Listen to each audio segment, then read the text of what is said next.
I wish you, John, said my uncle, to witness my will. I leave my estate with all its advantages and all its disadvantages to my brother, your father, whence it will, no doubt, descend to you. If you can enjoy it in peace, well and good. If you find you cannot, take my advice, my boy, and leave it to your deadliest enemy. I am sorry to give you such a two-edged thing, but I can't say what turn things are going to take. Kindly sign the paper where Mr. Fordham shows you. Welcome to Meteoread Audiobooks, your best companion, where classic tales are brought to life like never before. Prepare for suspense with The 5 Orange Pips, a chilling tale by the legendary Sir Arthur Conan Doyle, first published in 1891. In this dark and gripping mystery, Sherlock Holmes faces a deadly secret that spans continents. When mysterious orange pips, symbols of doom, arrive in the mail, it sparks a sequence of events tied to a sinister past. Holmes must race against time to solve the case before the final warning claims its next victim. Picture a Netflix show without the visuals. Now dim the lights, settle in, and let the sounds of suspense sweep you off your feet. The danger is real.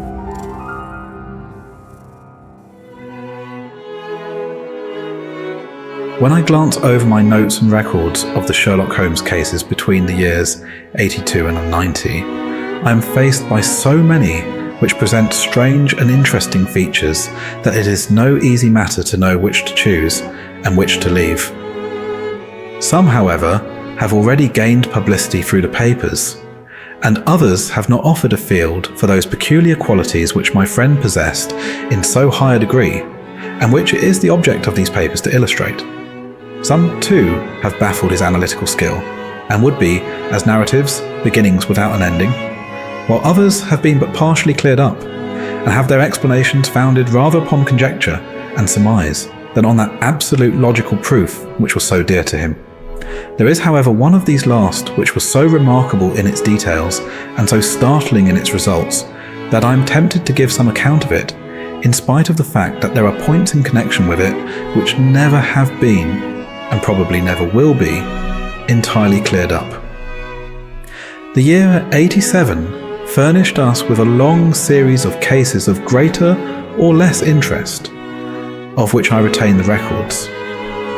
Among my headings under this 112 months, I find an account of the adventure, of the Paradol Chamber, of the Amateur Mendicant Society, who held a luxurious club in the lower vault of a furniture warehouse, of the facts connected with the loss of the British barque Sophie Anderson, of the singular adventures of the Grice Pattersons in the island of E04, and finally, of the Camberwell poisoning case. In the latter, as may be remembered, Sherlock Holmes was able, by winding up the dead man's watch, to prove that it had been wound up 2 hours before, and that therefore the deceased had gone to bed within that time, a deduction which was of the greatest importance in clearing up the case. All these I may sketch out at some future date, but none of them present such singular features as the strange train of circumstances which I have now taken up my pen to describe. It was in the latter days of September, and the equinoctial gales had set in with exceptional violence. All day the wind had screamed, and the rain had beaten against the windows, so that even here, in the heart of great handmade London, we were forced to raise our minds for the instant from the routine of life, and to recognise the presence of those great elemental forces which shriek at mankind through the bars of his civilization, like untamed beasts in a cage. As evening drew in, the storm grew higher and louder, and the wind cried and sobbed like a child in the chimney. Sherlock Holmes sat moodily at one side of the fireplace, cross-indexing his records of crime, while I at the other was deep in one of Clark Russell's fine sea stories, until the howl of the gale from without seemed to blend with the text, and the splash of the rain to lengthen out into the long swash of the sea waves. My wife was on a visit to her mother's, and for a few days I was a dweller once more in my old quarters at Baker Street. "Why," said I, glancing up at my companion.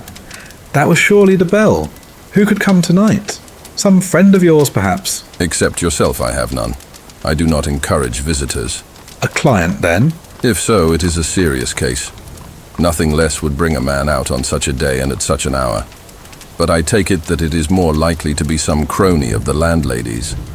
Sherlock Holmes was wrong in his conjecture, however, for there came a step in the passage and a tapping at the door. He stretched out his long arm to turn the lamp away from himself and towards the vacant chair upon which a newcomer must sit. Come in. The man who entered was young, some 22 at the outside, well-groomed and trimly clad, with something of refinement and delicacy in his bearing. The streaming umbrella which he held in his hand, and his long, shining waterproof, told of the fierce weather through which he had come. He looked about him anxiously in the glare of the lamp, and I could see that his face was pale and his eyes heavy, like those of a man who is weighed down with some great anxiety. "I owe you an apology. I trust that I am not intruding," he said, raising his golden pince-nez to his eyes. "I fear that I have brought some traces of the storm and rain into your snug chamber." Give me your coat and umbrella. They may rest here on the hook and will be dry presently. You have come up from the southwest, I see. "Yes, from Horsham." That clay and chalk mixture which I see upon your toe caps is quite distinctive. "I have come for advice." That is easily got. "And help." That is not always so easy. "I have heard of you, Mr. Holmes. I heard from Major Prendergast how you saved him in the Tankerville Club scandal." Ah, of course. He was wrongfully accused of cheating at cards. "He said that you could solve anything." He said too much. "That you are never beaten." I have been beaten 4 times, 3 times by men and once by a woman. "But what is that compared with the number of your successes?" It is true that I have been generally successful. "Then you may be so with me." I beg that you will draw your chair up to the fire and favour me with some details as to your case. "It is no ordinary one." None of those which come to me are. I am the last court of appeal.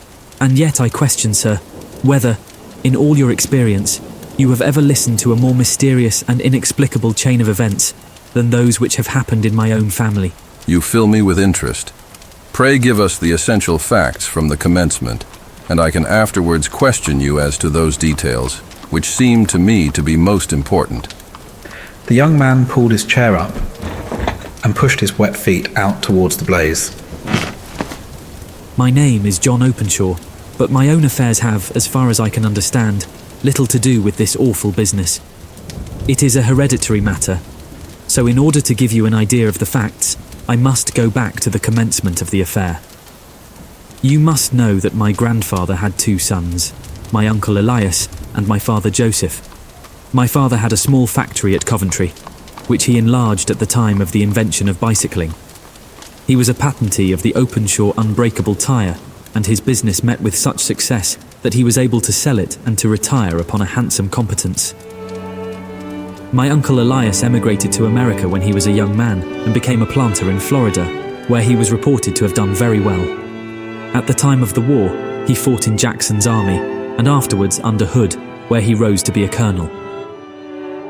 When Lee laid down his arms, my uncle returned to his plantation, where he remained for 3 or 4 years.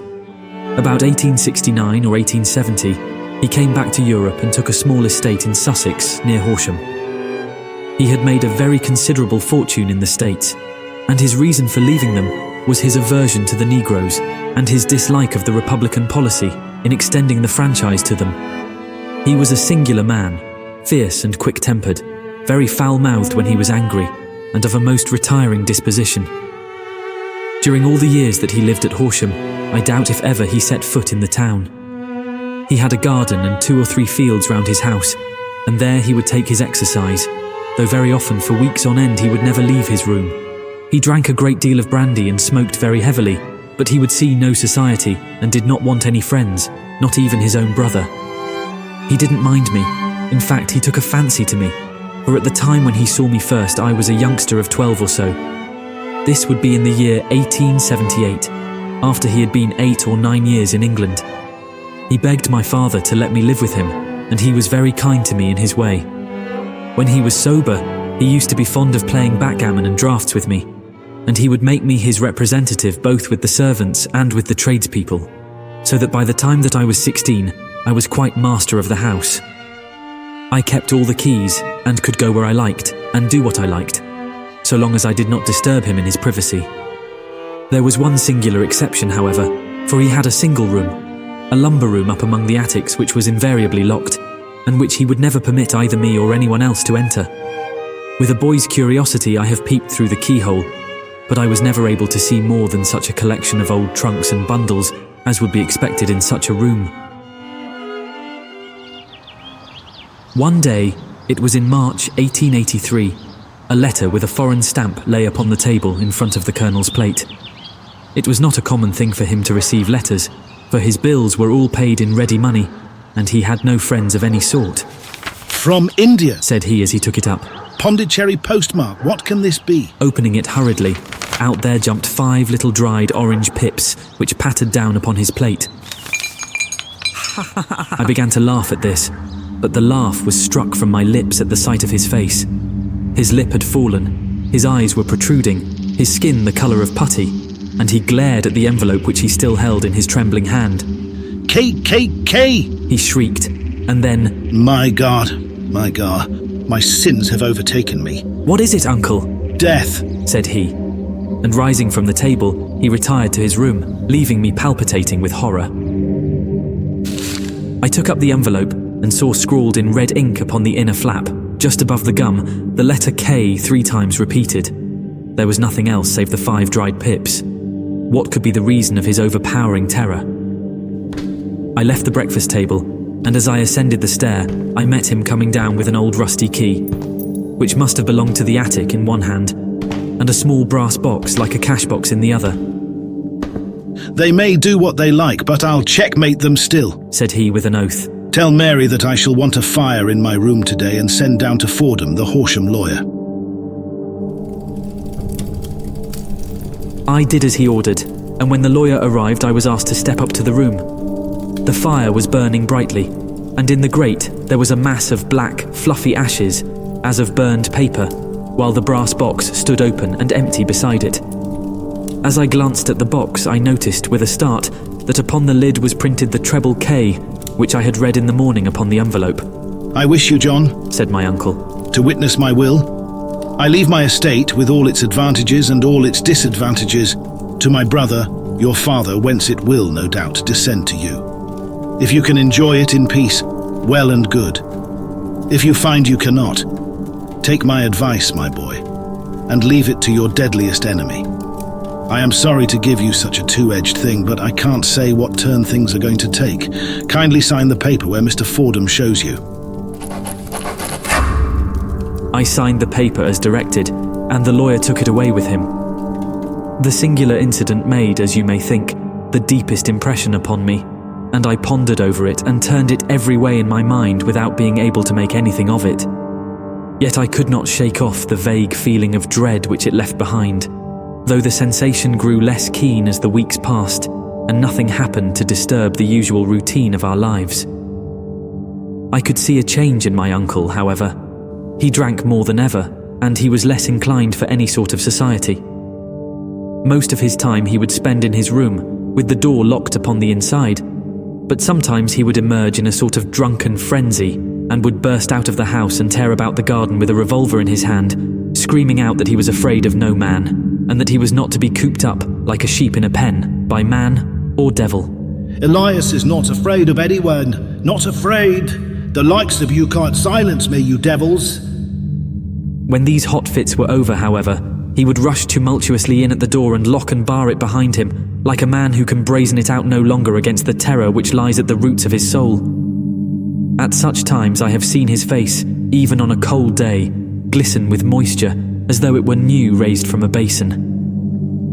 Well, to come to an end of the matter, Mr. Holmes, and not to abuse your patience, there came a night when he made one of those drunken sallies from which he never came back. We found him, when we went to search for him, face downward in a little green-scummed pool, which lay at the foot of the garden. There was no sign of any violence, and the water was but 2 feet deep, so so that the jury, having regard to his known eccentricity, brought in a verdict of suicide. But I, who knew how he winced from the very thought of death, had much ado to persuade myself that he had gone out of his way to meet it. The matter passed, however, and my father entered into possession of the estate and of some £14,000, which lay to his credit at the bank. One moment. Your statement is, I foresee, one of the most remarkable to which I have ever listened. Let me have the date of the reception by your uncle of the letter and the date of his supposed suicide. The letter arrived on March 10th, 1883. His death was 7 weeks later, upon the night of May 2nd. Thank you. Pray proceed. When my father took over the Horsham property, he, at my request, made a careful examination of the attic, which had been always locked up. We found the brass box there, although its contents had been destroyed.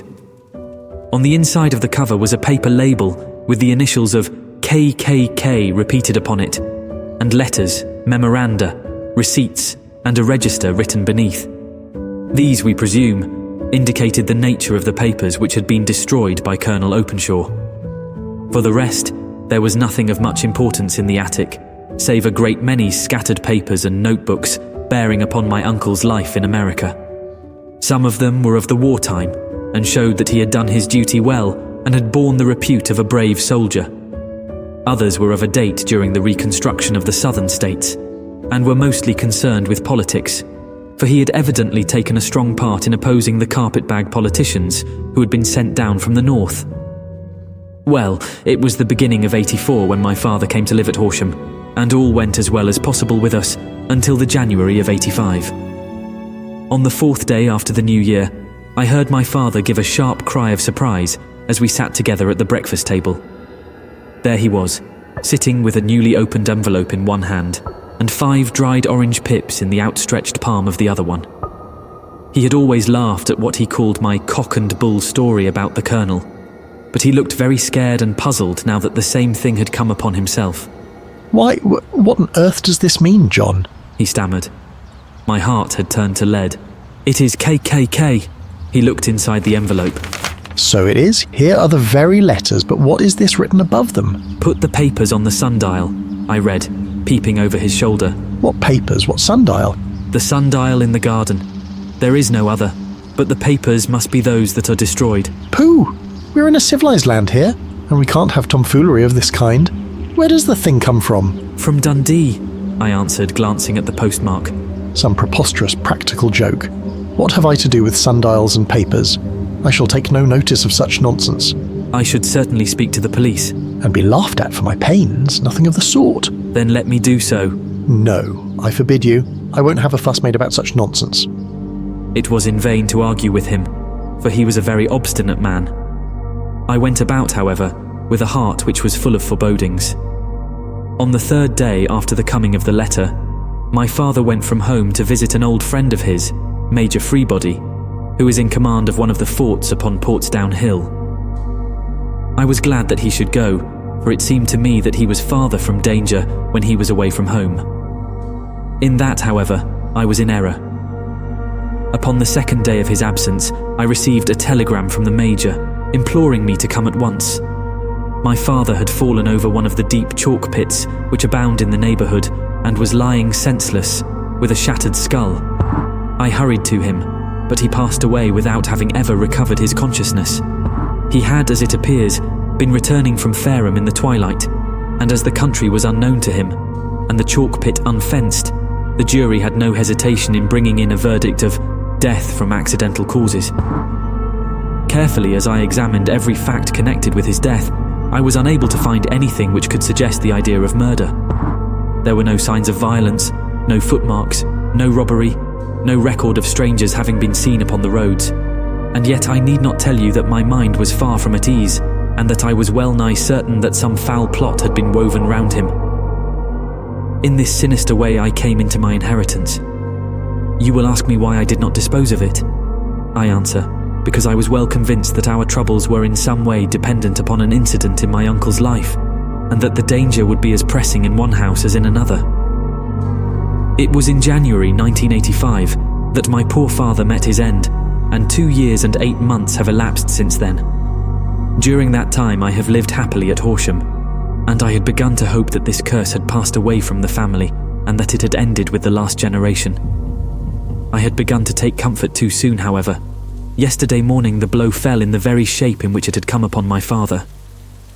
The young man took from his waistcoat a crumpled envelope, and turning to the table, he shook out upon it 5 little dried orange pips. This is the envelope. The postmark is London, Eastern Division. Within are the very words which were upon my father's last message, KKK, and then put the papers on the sundial. What have you done? Nothing. Nothing? To tell the truth, He sank his face into his thin, white hands. I have felt helpless. I have felt like one of those poor rabbits when the snake is writhing towards it. I seem to be in the grasp of some resistless, inexorable evil, which no foresight and no precautions can guard against. Tut, tut! You must act, man, or you are lost. Nothing but energy can save you. This is no time for despair. I have seen the police. Ah? But they listened to my story with a smile. I am convinced that the inspector has formed the opinion that the letters are all practical jokes, and that the deaths of my relations were really accidents, as the jury stated, and were not to be connected with the warnings. Holmes shook his clenched hands in the air. Incredible imbecility. They have, however, allowed me a policeman, who may remain in the house with me. Has he come with you tonight? No, his orders were to stay in the house. Again, Holmes raved in the air. Why did you come to me? And above all, why did you not come at once? I did not know. It was only today that I spoke to Major Prendergast about my troubles, and was advised by him to come to you. It is really 2 days since you had the letter. We should have acted before this. You have no further evidence, I suppose, than that which you have placed before us. No suggestive detail, which might help us. There is one thing, said John Openshaw. He rummaged in his coat pocket, and drawing out a piece of discoloured, blue-tinted paper, he laid it out upon the table. I have some remembrance that on the day when my uncle burned the papers, I observed that the small unburned margins which lay amid the ashes were of this particular colour. I found this single sheet upon the floor of his room, and I am inclined to think that it may be one of the papers which has perhaps fluttered out from among the others, and in that way has escaped destruction. Beyond the mention of pips, I do not see that it helps us much. I think myself that it is a page from some private diary. The writing is undoubtedly my uncle's. Hey, you still there? Sorry for jumping in while you're listening. Just wanted to quickly mention that we publish stories like this every Sunday. If you're enjoying it, consider subscribing for more. Happy listening. Holmes moved the lamp, and we both bent over the sheet of paper, which showed by its ragged edge that it had indeed been torn from a book. It was headed March 1869, and beneath were the following enigmatical notices. 4th. Hudson came. Same old platform. 7th. Set the pips on Macaulay, Paramore and John Swain of St. Augustine. 9th. Macaulay cleared. 10th. John Swain cleared. 12th. Visited Paramore. All well. Thank you. Said Holmes, folding up the paper and returning it to our visitor. And now you must on no account lose another instant. We cannot spare time even to discuss what you have told me. You must get home instantly and act. What shall I do? There is but one thing to do. It must be done at once. You must put this piece of paper which you have shown us into the brass box which you have described. You must also put in a note to say that all the other papers were burned by your uncle, and that this is the only one which remains. You must assert that in such words as will carry conviction with them. Having done this, you must at once put the box out upon the sundial, as directed. Do you understand? Entirely. Do not think of revenge, or anything of the sort, at present. I think that we may gain that by means of the law, but we have our web to weave while theirs is already woven. The first consideration is to remove the pressing danger which threatens you. The second is to clear up the mystery and to punish the guilty parties. I thank you, said the young man, rising and pulling on his overcoat. You have given me fresh life and hope. I shall certainly do as you advise. Do not lose an instant, and above all, take care of yourself in the meanwhile, for I do not think that there can be a doubt that you are threatened by a very real and imminent danger. How do you go back? by train from Waterloo. It is not yet 9. The streets will be crowded, so I trust that you may be in safety. And yet you cannot guard yourself too closely. I am armed. That is well. Tomorrow I shall set to work upon your case. I shall see you at Horsham then? No, your secret lies in London. It is there that I shall seek it. Then I shall call upon you in a day, or in 2 days, with news as to the box and the papers. I shall take your advice in every particular. He shook hands with us and took his leave. Outside, the wind still screamed and the rain splashed and pattered against the windows. This strange, wild story seemed to have come to us from amid the mad elements, blown in upon us like a sheet of seaweed in a gale, and now to have been reabsorbed by them once more. Sherlock Holmes sat for some time in silence, with his head sunk forward and his eyes bent upon the red glow of the fire. Then he lit his pipe, and leaning back in his chair, he watched the blue smoke rings as they chased each other up to the ceiling. I think, Watson, he remarked at last, that of all our cases we have had none more fantastic than this. save perhaps the sign of 4. Well, yes, save perhaps that. And yet this John Openshaw seems to me to be walking amid even greater perils than did the Sholtos. But have you formed any definite conception as to what these perils are? There can be no question as to their nature. Then what are they? Who is this KKK? And why does he pursue this unhappy family? Sherlock Holmes closed his eyes and placed his elbows upon the arms of his chair with his fingertips together. The ideal reasoner would, when he had once been shown a single fact in all its bearings, deduce from it not only all the chain of events which led up to it, but also all the results which would follow from it. That makes sense. As Cuvier could correctly describe a whole animal by the contemplation of a single bone, so the observer who has thoroughly understood one link in a series of incidents should be able to accurately state all the other ones, both before and after. Incredible. We have not yet grasped the results, which the reason alone can attain to. Problems may be solved in the study, which have baffled all those who have sought a solution by the aid of their senses. I see what you mean. To carry the art, however, to its highest pitch, it is necessary that the reasoner should be able to utilize all the facts which have come to his knowledge. And this in itself implies, as you will readily see, a possession of all knowledge which, even in these days of free education and encyclopedias, is a somewhat rare accomplishment. True, quite rare. It is not so impossible, however, that a man should possess all knowledge which is likely to be useful to him in his work, and this I have endeavored in my case to do. If I remember rightly, you on one occasion in the early days of our friendship defined my limits in a very precise fashion. Yes, I answered, laughing. It was a singular document. Philosophy, astronomy and politics were marked at 0, I remember. Botany variable, geology profound as regards the mud stains from any region within 50 miles of town, chemistry eccentric, anatomy unsystematic, sensational literature, and crime records unique. Violin player, boxer, swordsman, lawyer, and self-poisoner by cocaine and tobacco. Those, I think, were the main points of my analysis. Holmes grinned at the last item. Well, I say now, as I said then, that a man should keep his little brain attic stocked with all the furniture that he is likely to use, and the rest he can put away in the lumber room of his library, where he can get it if he wants it. Now, for such a case as the one which has been submitted to us tonight, we need certainly to muster all our resources. Kindly hand me down the letter K of the American Encyclopedia, which stands upon the shelf beside you. Certainly. Here you go. Thank you. Now let us consider the situation and see what may be deduced from it. In the first place, we may start with a strong presumption that Colonel Openshaw had some very strong reason for leaving America. Men at his time of life do not change all their habits and exchange willingly the charming climate of Florida for the lonely life of an English provincial town. His extreme love of solitude in England suggests the idea that he was in fear of someone or something.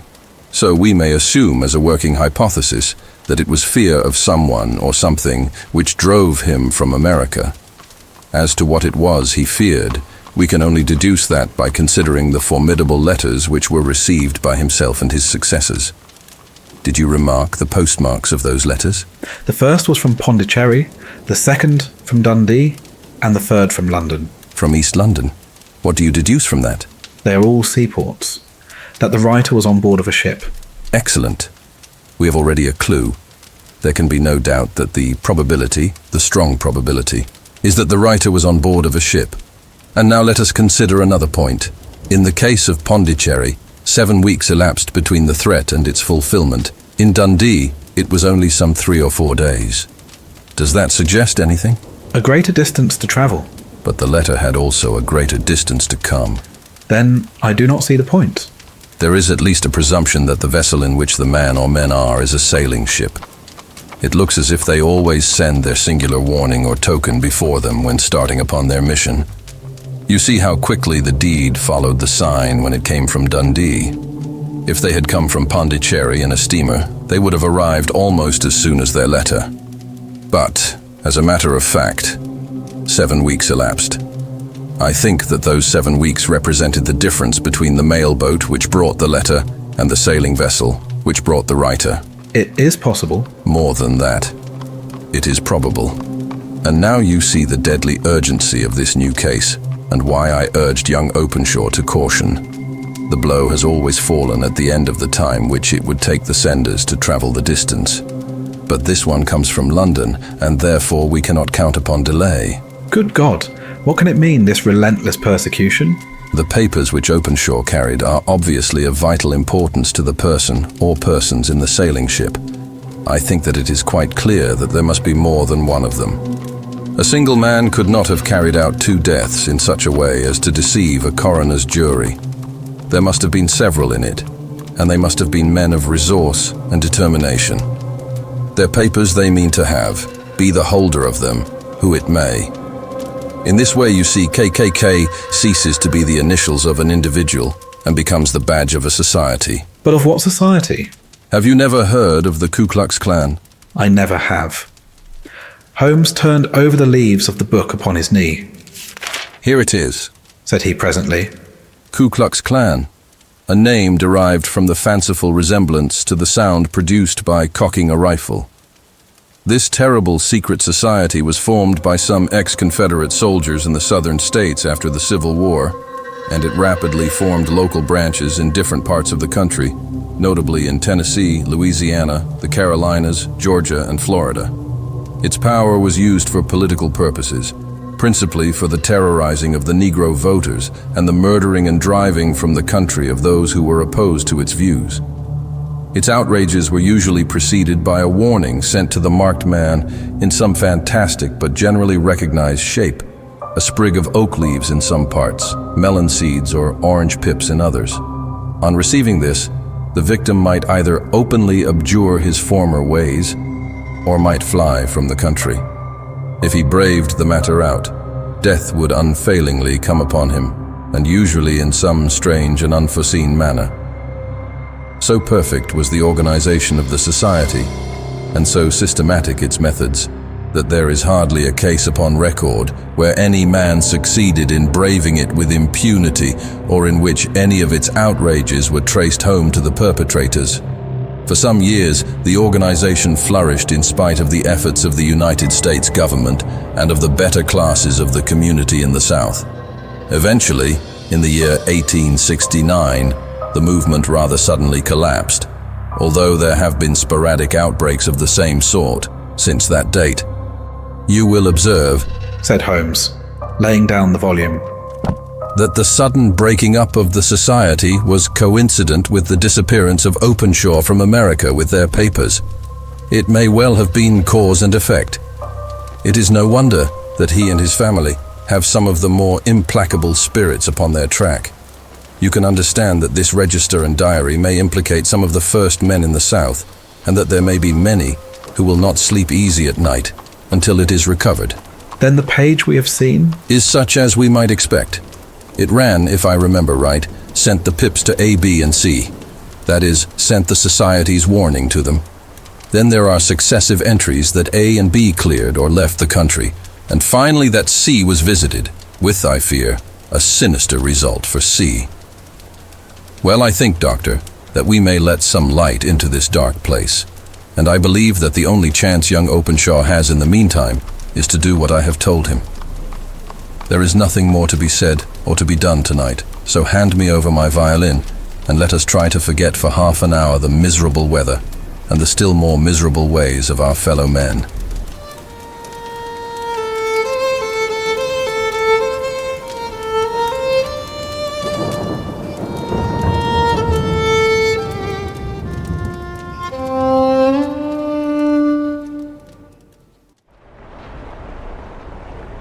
It had cleared in the morning, and the sun was shining with a subdued brightness through the dim veil which hangs over the great city. Sherlock Holmes was already at breakfast when I came down. You will excuse me for not waiting for you. I have, I foresee, a very busy day before me in looking into this case of young Openshaw's. What steps will you take? It will very much depend upon the results of my first inquiries. I may have to go down to Horsham after all. You will not go there first? No, I shall commence with the city. Just ring the bell and the maid will bring up your coffee.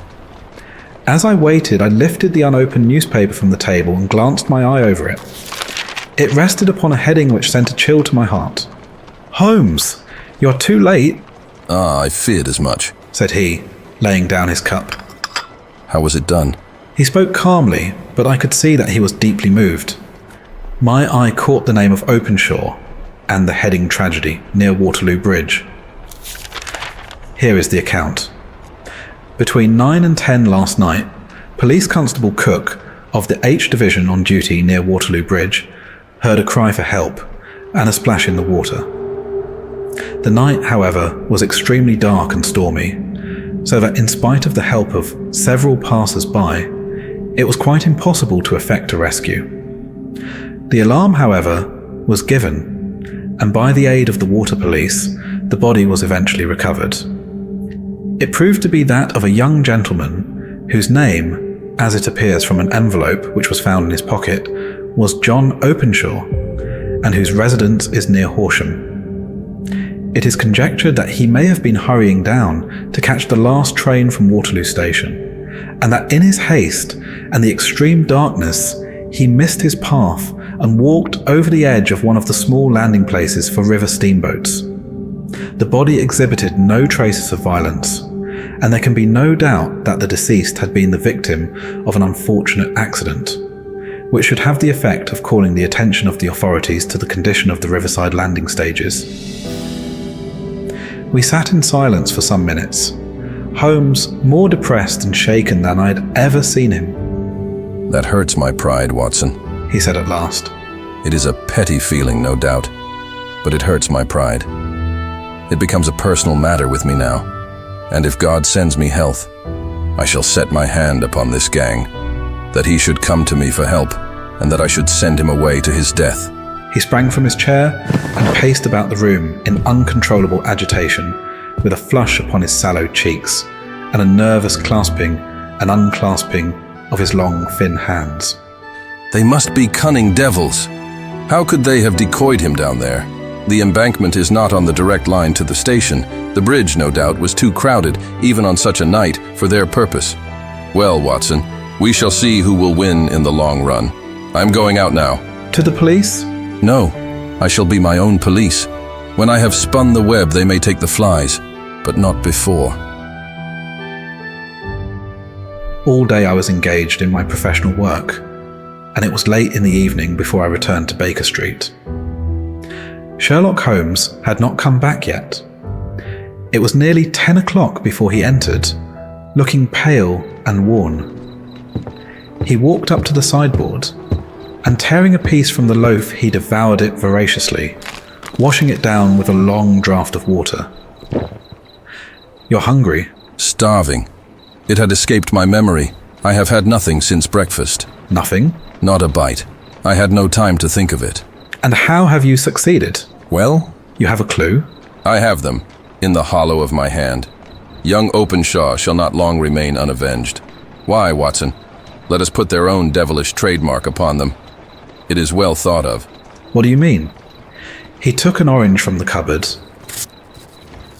and tearing it to pieces, he squeezed out the pips upon the table.